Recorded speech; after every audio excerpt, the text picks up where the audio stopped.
We now turn to the NFL. Yesterday he was in Washington, D.C. Today he's here. It's Matt Futterman, of course. Thank you very much for joining us. Thanks for You having me. hurtled back up the East Coast to tell us what? What's happening with the NFL? There's a week-long extension in the collective bargaining agreement. That means that for now, Armageddon has been avoided in the NFL. No lockout, no antitrust lawsuits by the Players Association, another week of bargaining.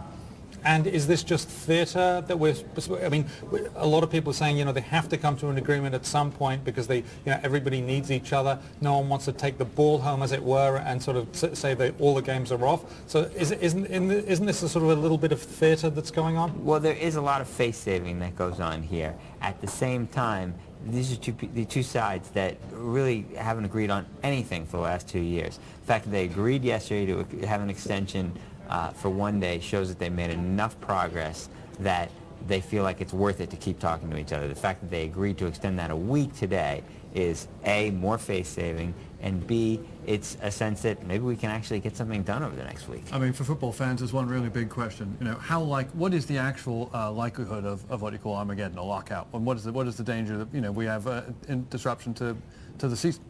Earlier in the week, you would have said it was, 90% or something like that. When you talk about disruption now and heading into the summer when there's training camps. Now, maybe it's 50-50. The fact that they're still willing to talk to each other and discuss things and that it's worthwhile shows you that there's a chance that eventually something's going to work out. I always wonder about when you have negotiations like this, is that, when you come to the negotiations end and everything's agreed, as almost always happens, is why couldn't that have been got to day one and saved everyone a lot of hassle and presumably a lot of ink too? You know what I'm saying, right? Sure. Presumably, when they do come to an agreement, people should be able to say, well, we could have come to this 3 weeks ago. Well, the history of labor relations is management pushes labor until labor tries to get as much as it can until labor stands up and says, no, you can't push me around anymore.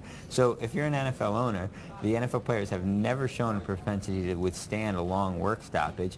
You're going to push them as hard as you can and try and get as much as you want, as you possibly can in this sort of situation. What's to lose? You're not losing a ton of money yet. You don't lose a ton of money until the games start being played in late August, early September. So why not push it?